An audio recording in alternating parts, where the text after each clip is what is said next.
Hi అండి, అందరికీ నమస్తే. పోట్లీ బటన్స్ ఎంత ఈజీగా ఎన్ని రకాలుగా తయారు చేసుకోవచ్చు అనేది ఈరోజు మనం చూద్దాం. అందులో ఒక మెథడ్ మనం ఈరోజు ఫాలో అవుదాం అనమాట.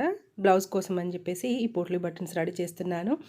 దానికోసం అని చెప్పేసి ముందు మనం ఏ క్లాత్తో అయితే తీసుకోవాలనుకుంటున్నామో పోట్లీ బటన్స్ అనేది రెడీ చేయాలనుకుంటున్నామో ఆ క్లాత్ని తీసుకోవాలి. ముందుగా అడ్జస్ట్మెంట్స్ అన్నీ కరెక్ట్గా చూసుకొని మనం 2 ఇంచెస్ 1.5 to లేదా 2 ఇంచెస్ అలా తీసుకోవాలన్నమాట. నేను 1.5 తీసుకోవట్లేదు, 2 ఇంచెస్ తీసుకుంటున్నాను. కొంచెం పెద్దగా పెడుతున్నాను అనమాట. బటన్స్ చిన్నగా స్మాల్ సైజులో రావాలనుకుంటే 2 ఇంచెస్ 1.5 ఇంచ్ తీసుకోవచ్చు.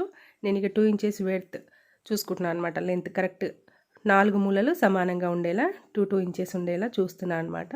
ఇక్కడ అలాగే మార్కింగ్ వేసుకుంటున్నాను. మార్కింగ్ వేసుకొని 4 మూలలుగా కట్ చేసుకుంటున్నాను. ఈక్వల్గా ఉండాలి, ఎటు చూసినా 4 మూలలు కూడా 2 ఇంచెస్ రావాలన్నమాట. 4 సైడ్లు కూడా 4 సైడ్లు 2 ఇంచెస్ వచ్చిన తర్వాత మనం ఇక్కడ మార్కింగ్ వేస్తున్నాను. నేను మళ్ళీ 2 ఇంచెస్ కోసం అని చెప్పేసి మార్కింగ్ వేస్తున్నాను అనమాట. ఇట్లా వేసుకున్నట్లయితే మనకు అన్నీ కూడా ఒకటే సైజులో వస్తాయి. మనం ఇలా కొలత తీసుకొని కనుక మార్కింగ్ వేసుకొని బటన్స్ అనేటివి రెడీ చేసుకుంటే అన్నీ కూడా ఒకటే సైజులో వస్తాయన్నమాట.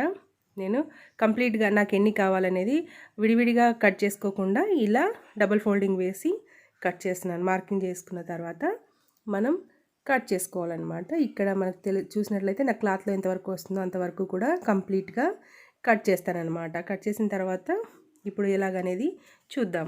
మిగిలిన క్లాత్ అంతా కూడా ఇలాగే కట్ చేసుకొని ఇలా తీసుకోవాలన్నమాట. మనం అన్నీ కూడా సెట్ చేసుకొని పెట్టుకున్నట్టయితే త్వరగా మనం బటన్స్ అనేవి రెడీ చేసుకోవచ్చు. నేను ఇక్కడ థర్మకోల్ బాల్స్ కూడా తీసుకున్నాను. కాకపోతే నాకు ఇది ట్రాన్స్పరెంట్గా ఉండడం వల్ల నేను దీన్ని ఇక్కడ థర్మకోల్ బాల్స్తో చేయట్లేదు. ఇదే క్లాత్లో మిగిలిన క్లాత్తో పోట్లీ బటన్స్ అనేవి నేను రెడీ చేస్తున్నాను. చిన్నగా కట్ చేసుకొని వాటిని ఇలా రౌండ్ షేప్ వచ్చేలా ట్విస్ట్ చేస్తూ మనం ఇక్కడ థ్రెడ్ అనేది సేమ్ కలర్ యూజ్ చేయడానికి ట్రై చేయండి.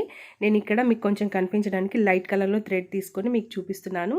ఇలా టైట్గా తిప్పుకున్న తర్వాత మనం ఎంత వీలైతే అంత టైట్గా బాల్ అనేది వచ్చేలాగా మనం సెట్ చేయాలి. ఆ తర్వాత ఒక ముడి వేసుకోవాలి. ఇలా మనం పువ్వులు కదా అల్లినట్టు దాన్ని అలా ముడి వేసుకొని తెంపేసుకోవడమే. పోట్లీ బటన్స్ అనేది ఈజీగా ఇలా రెడీ అవుతుంది.